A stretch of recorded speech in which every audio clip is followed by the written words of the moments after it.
கடந்த சில வாரங்களாகவே நம்ம எதை பற்றி அதிகமாக கவலைப்பட்டு இருக்கோம்? பெட்ரோல் டீசல் விலையை விட இப்போது சமையல் கேஸ் சிலிண்டரோட தட்டுப்பாடு தான், அதன் விலை உயர்வும் தான்.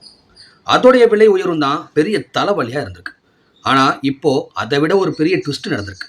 காய்கறி வாங்க போகிறப்போவோ மளிகை கடைக்கு போகிறப்போவோ நீங்கள் கவனிச்சிருக்கலாம், சமையல் எண்ணெயோட விலை லிட்டருக்கு 20 ரூபாயில இருந்து 40 ரூபாய் வரைக்கும் அதிரடியாக உயர்ந்திருக்கு. எப்படியாவது சமாளிச்சிடலாம்னு நினைக்கிற ஒவ்வொரு நடுத்தர குடும்பத்தோட பட்ஜெட்டையும் இந்த விலை உயர்வு இப்போ தலைகீழாக மாத்திருக்கு. ஏன் இந்த திடீர் உயர்வு? வெறும் வியாபாரிகள் பண்ற வேலையா, இல்ல இதுக்கு பின்னால உலக நாடுகளோட போர் சூழ்ச்சி இருக்கா?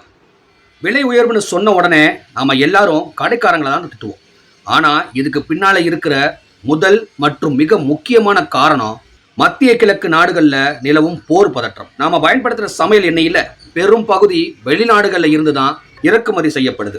குறிப்பா சூரியகாந்தி எண்ணெய் உக்ரைன் மற்றும் அதை சுற்றியுள்ள நாடுகளில் இருந்தும், பாமாயில் எண்ணெய் மலேசியா இந்தோனேஷியா போன்ற நாடுகளில் இருந்தும் வருது.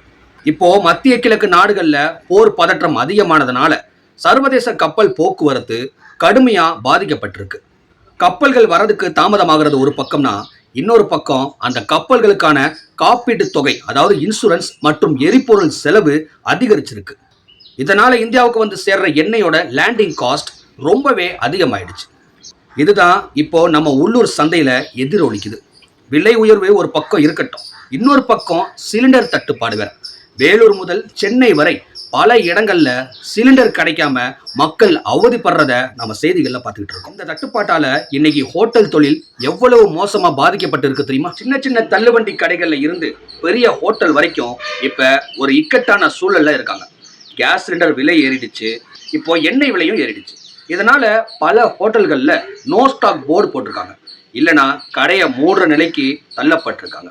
சில கடைகள்ல விலை உயர்வு தவிர்க்க முடியாம போயிடுச்சு. நேற்று 15 ரூபாய்க்கு சாப்பிட்ட ஒரு வடை இன்னைக்கு 20 ரூபாய்க்கு விற்கிதுன்னா அதுக்கு காரணம் இந்த மூலப்பொருட்களோட விலை உயர்வு தான்.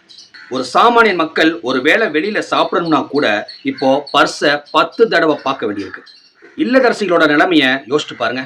ஒரு மாசத்துக்கு ஒரு குடும்பத்துக்கு சராசரியா 3 லிட்டர்ல இருந்து 5 லிட்டர் எண்ணெய் வரைக்கும் தேவைப்படும். லிட்டருக்கு 40 ரூபாய் ஏறினா கூட மாசத்துக்கு வெறும் எண்ணெய்க்கே 200 ரூபாய் வரைக்கும் அதிகமா செலவு பண்ணணும்.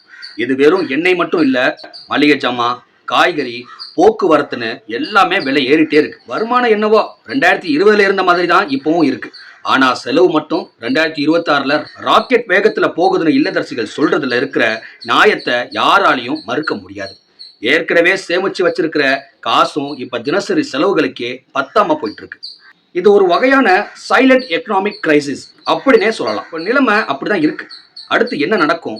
மத்திய அரசு இந்த இறக்குமதி வரியில ஏதோ சலுகை கொடுத்தா மட்டும்தான் ஓரளவுக்கு விலை குறைய வாய்ப்பு இருக்கு. அதே மாதிரி மாற்று எரிபொருளை நாம யோசிக்கிற மாதிரி உள்நாட்டு எண்ணெய் உற்பத்தியை நாம கொஞ்சம் ஊக்குவிக்கணும். ஆனா அதுக்கும் இப்போதைக்கு கூடுதல் செலவு தான் ஆகுது.